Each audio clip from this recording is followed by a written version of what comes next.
Dear Kuya Allen, tawagin niyo na lang po akong Nico. From Cabanatuan City, Nueva Ecija. 29 anyos. Matagal na akong nakikinig sa mga stories mo, Kuya Allen.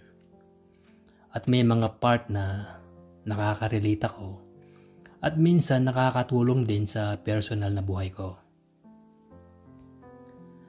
Matapos kong mag-graduate ng college, dito na ako sa Manila nag-work. Dito na rin ako unang naka-experience ng kamunduhan.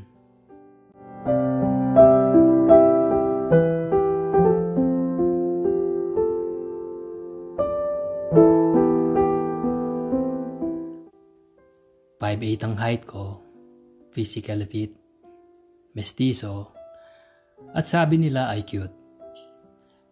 Pero aside from that, magaling akong makisama sa mga tao sa paligid ko na nagamit ko rin sa trabaho. Nakuha ako sa isang IT company and I became a top sales. One time, nagkaroon ng event yung company namin around Metro Manila. At may mga clients kaming dumating sa events na mga IT professionals at mga engineers.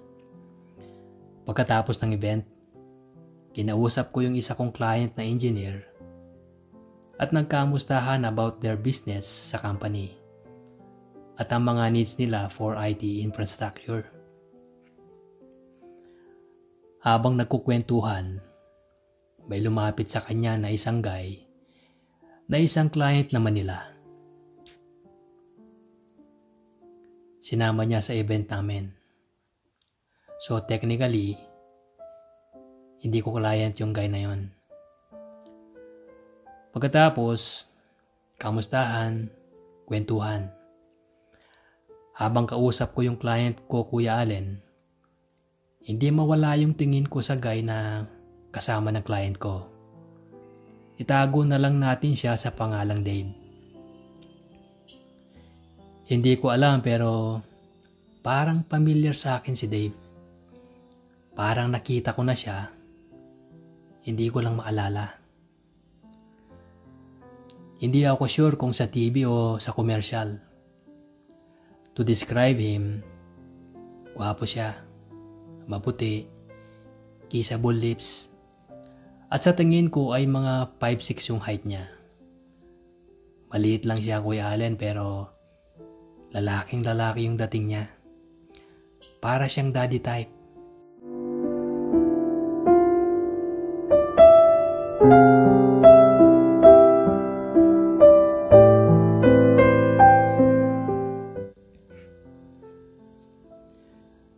Pag-uwi ko ng bahay, nagulat na lang ako nang biglang may nag-message sa Viber ko, Kuya Allen. Letter D lang yung name niya na lumabas sa Viber. Hindi ko alam kung bakit D. It should be a number lang since di ko naman na-save yung number niya. Anyway, di ko agad in-open yung chat niya kasi nag-ayos muna ako ng katawan para makapagpahinga na. Pagkahiga ko sa kama, saka ako na lang chinek yung message ni D. Pag-open ko ng chat niya, ang sabi niya ay, "Hi sir, this is Dave. How are you?" At tinanong niya kung nakauwi na daw ako sa bahay. Walang picture yung account niya sa Viber, kaya wala akong idea kung sinong Dave yun. Marami kasi akong kakilalang Dave, Kuya Allen. Nag-reply naman ako sa kanya na, "Sinong Dave? And where did you get my number?"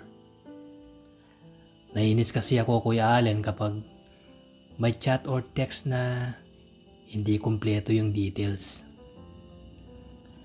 Nag-reply naman siya at nagulat ako na it was Dave pala sa event at nakuha niya raw yung number ko sa client ko. Nag-usap kami, Kuya Allen. Nagkamustahan ulit hanggang sa Inimbita niya ako sa kondo niya sa Ortigas. That very moment, tinanong ko siya kung bakit at para saan. Ang sabi lang niya, chill daw kami dahil malungkot daw siya at kailangan daw niya na makakausap. Sinabi ko naman na magkausap naman na tayo sir sa phone. Pero pinilit niya talaga Kuya Allen na magkita kami sa personal that night. Actually, ayoko talaga kasi nag-skincare na ako at nakapajama na, ready nang matulog. Kaso, napakakulit talaga ni Sir Dave. Kinuha niya yung address ng bahay ko at pinasundo ako sa driver niya. Akala ko nagjo-joke lang siya.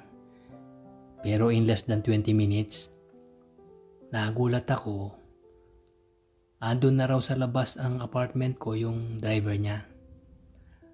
Wala na ako nagawa Kuya Allen, kundi magbihis at maghilamos ulit.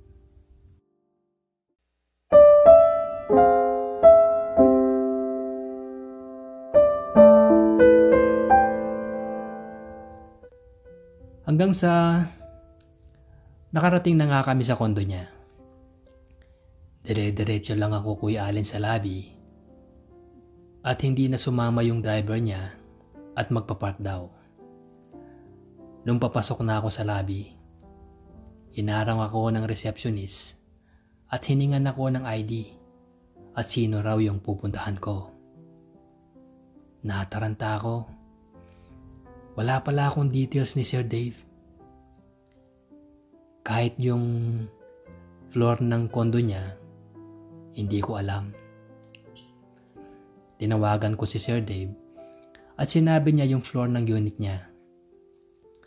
Tinanong ko rin siya kung ano yung last name niya para masabi ko sa receptionist. Kaso hindi niya sinabi. Tatawagan na lang daw niya yung receptionist na pakyatin ako. That time Kuya Allen, medyo natakot ako at medyo nawirduhan. Medyo red flag na kagad. Iniisip ko bigla na wag nang tumuloy. Kasi baka may asawa siya o partner o girlfriend. Medyo advance ako Kuya Allen mag-isip. Kasi the moment na nag-chat siya sa akin at nag-invite sa kondo niya, feeling ko may something na mangyayari. Pero yung pagpunta ko, siguro mga 80% ay dahil sa para masamaan siya mag-chill. At 20% na lang yung dahil siguro na-attract ako sa kanya.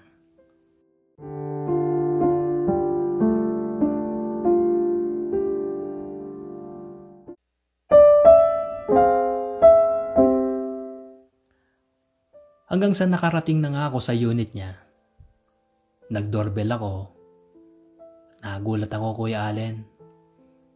Pagbukas niya ng pinto, nakaset up na kaagad sa table niya yung wine at mga food.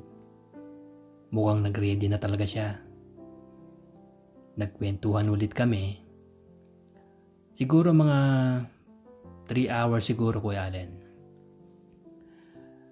Nung medyo tipsy na ako, nagpaalam na ako kay Dave para umuwi na. Pinigilan niya ako Kuya Allen. At sinabi niya na doon na raw ako matulog. Alam kong may mangyayari na sa amin Kuya Allen. Grabe ang kaba ko that time. Kasi hindi ko pa siya kilala ng lubos. At maging ang last name niya, hindi niya talaga sinabi sa akin. Kahit nung whole time na magkasama kami. Sobrang weird. At nung sinabi ko na sige, dito na ako matutulog. Dito na sa sopa. Pero ang sabi niya, doon na raw ako sa kama matulog at tabi raw kami. Wala na akong nagawa, Kuya Allen. Pero grabe yung takot ko at ang excitement. Nung nakahiga na kami parehas, tinanong ko siya kung bakit ayaw nga niyang sabihin yung last name niya. It's complicated daw. Sabi ko, paano kung may mangyari sa aking masama? Paano ko i-inform yung best friend ko na ikaw yung kasama ko? May best friend kasi ako, Kuya Allen, na sinasabihan ko ng mga taong nakakasama ko at ng lugar kung saan ako pupunta or kapag may nakakadita ko. For safety purposes na rin, just in case. Hindi siya nakapagsalita. Matapos ang ilang minuto, sinabi niya sa akin na, hindi mo ba ako nakikilala? Hindi mo ba ako namumukhaan? Ang patawan niyang tanong. Ako naman sabi ko, you look familiar pero di ko alam kung saan kita nakita. Wala talaga akong idea. Pero unti-unti nagkaka-idea na rin.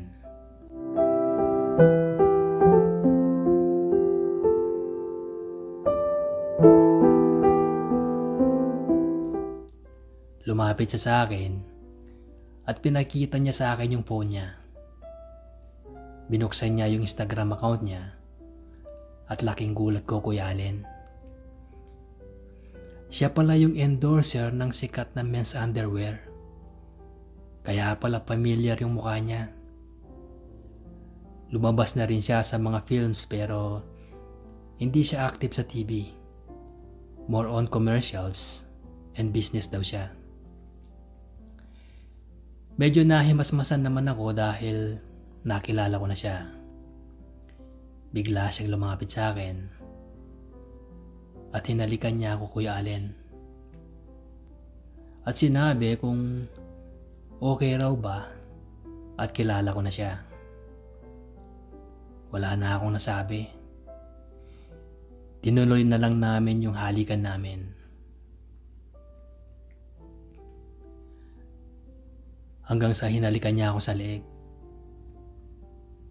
Pababa hanggang sa dibdib. Tinanggal niya yung shorts ko, Kuya Allen, at saka niya ako pinadapa.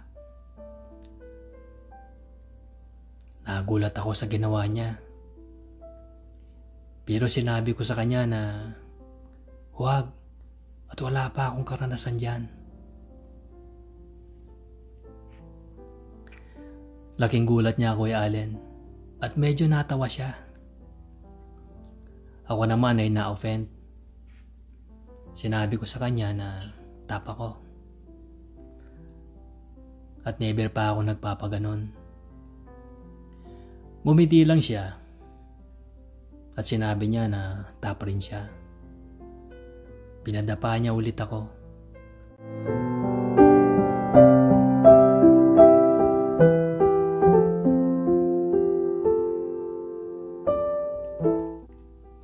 Kuya Allen, grabe yung sensation na nararamdaman ko that time.